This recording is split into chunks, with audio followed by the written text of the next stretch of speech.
ಲೋಕಾಬಲೆಗೆ ಬಿದ್ದ ತುಮಕೂರು ಜಿಲ್ಲಾಸ್ಪತ್ರೆಯ ವೈದ್ಯೆ ಡಾಕ್ಟರ್ ಸವಿತಾ ಲೋಕಾಬಲೆಗೆ ಬಿದ್ದ ನೇತ್ರ ಚಿಕಿತ್ಸಕಿ. ಜಿಲ್ಲಾಸ್ಪತ್ರೆಯಲ್ಲಿ ನೇತ್ರ ಚಿಕಿತ್ಸಕಿಯಾಗಿರುವ ಡಾಕ್ಟರ್ ಸವಿತಾ 6,000 ರೂಪಾಯಿ ಲಂಚ ಪಡೆಯುವಂತಹ ಸಮಯದಲ್ಲಿ ಸಿಕ್ಕಿಬಿದ್ದಿರುವ ವೈದ್ಯೆ. ಹಣ ಪಡೆಯುವಾಗ ರೆಡ್ ಹ್ಯಾಂಡ್ ಆಗಿ ಸಿಕ್ಕಿಬಿದ್ದ ವೈದ್ಯೆ. ಉಪ್ಪಾರಹಳ್ಳಿ ನಿವಾಸಿ ಅವಿನಾಶ್ಗೆ ಲಂಚಕ್ಕೆ ಬೇಡಿಕೆ ಇಟ್ಟಿದ್ದಂತಹ ಡಾಕ್ಟರ್ ಸವಿತಾ ಕಣ್ಣಿಗೆ ಲೆನ್ಸ್ ಹಾಕೋದಕ್ಕೆ 6,000 ರೂಪಾಯಿಗೆ ಡಿಮ್ಯಾಂಡ್ ಇಟ್ಟಿದ್ರು.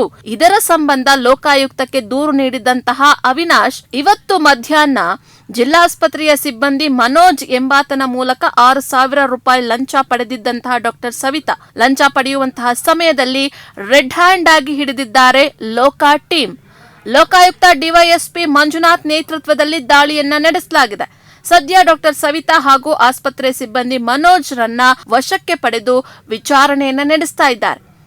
ಕಣ್ಣಿನ ಶಸ್ತ್ರಚಿಕಿತ್ಸೆಯ ಲೆನ್ಸ್ ಹಾಕೋದಕ್ಕೆ 6,000 ರೂಪಾಯಿ ಲಂಚವನ್ನ ಸ್ವೀಕರಿಸ್ತಾ ಇದ್ದಂತಹ ತುಮಕೂರು ಜಿಲ್ಲಾ ಸರ್ಕಾರಿ ಆಸ್ಪತ್ರೆಯ ವೈದ್ಯೆ ಡಾಕ್ಟರ್ ಸವಿತಾ ಇವರ ಸಹಾಯಕ ಹೊರಗುತ್ತಿಗೆ ನೌಕರ ಮನೋಜ್ ಇಬ್ಬರನ್ನೂ ಸಹ ಲೋಕಾಯುಕ್ತ ಅಧಿಕಾರಿಗಳು ರೆಡ್ ಹ್ಯಾಂಡ್ ಆಗಿ ಹಿಡಿದಿದ್ದಾರೆ. ಸರ್ಕಾರಿ ಆಸ್ಪತ್ರೆಗಳು ಇರೋದು ಬಡವರ ಸೇವೆಗಾಗಿ. ಆದ್ರೆ ಬಡವರಿಗೆ ಇರುವಂತಹ ಆಸ್ಪತ್ರೆಯಲ್ಲೇ ಭ್ರಷ್ಟಾಚಾರ ಈಗ ತಾಂಡವ ಆಡ್ತಾ ಇದೆ.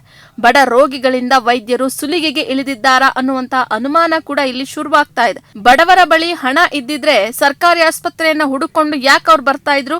ದೊಡ್ಡ ದೊಡ್ಡ ಆಸ್ಪತ್ರೆಗಳಿಗೆ ಹೋಗಿ ಚಿಕಿತ್ಸೆಯನ್ನ ಪಡಿಬಹುದಾಗಿತ್ತು ಅಲ್ವಾ? ಆದ್ರೆ ಹಣ ಇಲ್ಲದೆ ಸರ್ಕಾರದಿಂದ ಸಿಗುವಂತ ಸೇವೆಯನ್ನ ಪಡೆಯೋ ನಿಟ್ಟಿನಲ್ಲಿ ಸರ್ಕಾರಿ ಆಸ್ಪತ್ರೆಗೆ ಬಂದ್ರೆ ಇಲ್ಲಿರುವಂತಹ ವೈದ್ಯರು ಹಗಲು ದರೋಡೆಗೆ ಇಳಿದಿದ್ದಾರೆ. ಇದು ಬಡ ರೋಗಿಗಳು ಎಲ್ಲಿ ಹೋಗ್ಬೇಕು? ಜಿಲ್ಲಾಸ್ಪತ್ರೆಯ ಮೇಲೆ ಲೋಕಾಯುಕ್ತ ಅಧಿಕಾರಿಗಳು ರೇಡ್ ಮಾಡಿದ್ದು ಭ್ರಷ್ಟ ವೈದ್ಯರಿಗೆ ನಡುಕ ಹುಟ್ಟಿಸುವಂತಹ ಕೆಲಸ ಮಾಡಿದ್ದಾರೆ.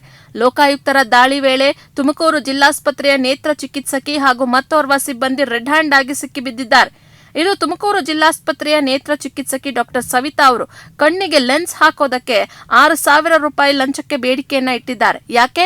ಇವರಿಗೆ ಸಂಬಳ ಬರಲ್ವಾ? ಗೌರ್ಮೆಂಟ್ ಸಂಬಳ ಕೊಡುತ್ತೆ ತಾನೆ. ಆದ್ರೂ ಕೂಡ ಬರುವಂತಹ ರೋಗಿಗಳ ಬಳಿ ಈ ರೀತಿಯಾಗಿ ಹಣವನ್ನ ಕಿತ್ಕೊಳ್ಳೋದಕ್ಕೆ ಇಲ್ಲಿ ಇಳಿದಿದ್ದಾರೆ. ಈ ಬಗ್ಗೆ ರೋಗಿಯ ಸಂಬಂಧಿಕರು ಲೋಕಾಯುಕ್ತಕ್ಕೆ ದೂರನ್ನ ನೀಡಿದ್ದಾರೆ.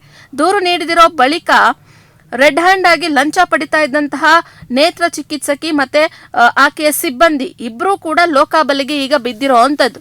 ತುಮಕೂರು ನಗರದ ಉಪ್ಪಾರಳ್ಳಿಯ ನಿವಾಸಿಯಾಗಿರುವಂತಹ ಅವಿನಾಶ್ ಅನ್ನುವಂಥವ್ರು ಅವರ ತಾಯಿಯ ಕಣ್ಣಿಗೆ ಲೆನ್ಸ್ ಹಾಕಿಸೋದಕ್ಕೆ ಜಿಲ್ಲಾಸ್ಪತ್ರೆಗೆ ಕರೆ ತಂದಿದ್ರು. ಆದ್ರೆ ಅವಿನಾಶ್ ಅವರ ತಾಯಿಯ ಕಣ್ಣಿಗೆ ಲೆನ್ಸ್ ಹಾಕಿಸೋದಕ್ಕೆ ಕೆಲ ದಿನಗಳ ಹಿಂದೆ ಸುಮಾರು 6,000 ರೂಪಾಯಿಗೆ ನೇತ್ರ ಚಿಕಿತ್ಸಕಿ ಡಾಕ್ಟರ್ ಸವಿತಾ ಡಿಮ್ಯಾಂಡ್ ಅನ್ನ ಇಟ್ಟಿದ್ರು. ಹೀಗಾಗಿ ಇದ್ರ ಬಗ್ಗೆ ಅವಿನಾಶ್ ಅವರು ಲೋಕಾಯುಕ್ತಕ್ಕೆ ದೂರನ್ನ ಕೊಟ್ಟಿದ್ರು. ಇವತ್ತು ಮಧ್ಯಾಹ್ನ ಜಿಲ್ಲಾಸ್ಪತ್ರೆಯ ಸಿಬ್ಬಂದಿಯಾಗಿರುವಂತಹ ಮನೋಜ್ ಅನ್ನೋವರಿಂದ 6,000 ರೂಪಾಯಿ ಲಂಚದ ಹಣವನ್ನ ಪಡಿತಾ ಇದ್ದಂತಹ ವೇಳೆ ಲೋಕಾಯುಕ್ತ ಡಿವೈಎಸ್ಪಿ ಮಂಜುನಾಥ್ ನೇತೃತ್ವದಲ್ಲಿ ದಾಳಿಯನ್ನ ನಡೆಸಿದ್ದಾರೆ. ರೆಡ್ ಹ್ಯಾಂಡ್ ಆಗಿ ಡಾಕ್ಟರ್ ಸವಿತಾ ಮತ್ತೆ ಹಣವನ್ನ ಈಸ್ಕೊಳ್ಳೋದಕ್ಕೆ ಬಂದಿದ್ದಂತಹ ಮನೋಜ್ ಇಬ್ಬರನ್ನ ಕೂಡ ಹಿಡಿದು ಹಾಕಿದ್ದಾರೆ. ಇದು ಜಿಲ್ಲಾಸ್ಪತ್ರೆಯ ಒಳಗೆ ನಡೀತಾ ಇರುವಂತಹ ಒಂದು ಲಂಚ ಯುಕ್ತ ಅಂತಾನೆ ಹೇಳ್ಬೋದು ಇದನ್ನ. ಜಿಲ್ಲಾಸ್ಪತ್ರೆಯ ಡಾಕ್ಟರ್ ಸವಿತಾ ಹಾಗೆ ಸಿಬ್ಬಂದಿ ಮನೋಜ್ರನ್ನ ಲೋಕಾಯುಕ್ತ ಅಧಿಕಾರಿಗಳು ವಶಕ್ಕೆ ಪಡೆದುಕೊಂಡು ಈಗ ತನಿಖೆಯನ್ನ ಮುಂದುವರೆಸಿದ್ದಾರೆ. ಇದೇ ತರ ಎಷ್ಟು ಜನ ರೋಗಿಗಳ ಬಳಿ ಇಷ್ಟು ಹಣವನ್ನ ಕಿತ್ತು ತಿಂದಿದ್ದಾರೆ ಅನ್ನುವಂಥದ್ದು ಕೂಡ ಗೊತ್ತಿಲ್ಲ. ಆದ್ರೆ ಬೆಳಕಿಗೆ ಬಂದಿರೋದು ಇದೊಂದು ಮಾತ್ರ. ಸರ್ಕಾರ ಇವರಿಗೆ ಸಂಬಳ ಕೊಡುತ್ತೆ, ಆದ್ರೂ ಸಹ ಇವರು ರೋಗಿಗಳ ಬಳಿ ಕಿತ್ತು ತಿನ್ನುವಂತಹ ಒಂದು ಕೆಲಸಕ್ಕೆ ಇಳಿದಿದ್ದಾರೆ. ಇದು ಎಂತ ಕೆಲಸ? ಸೊ ತನಿಖೆಯ ನಂತರ ಮತ್ತಷ್ಟು ಮಾಹಿತಿಗಳು ಹೊರಬೀಳುತ್ತವೆ.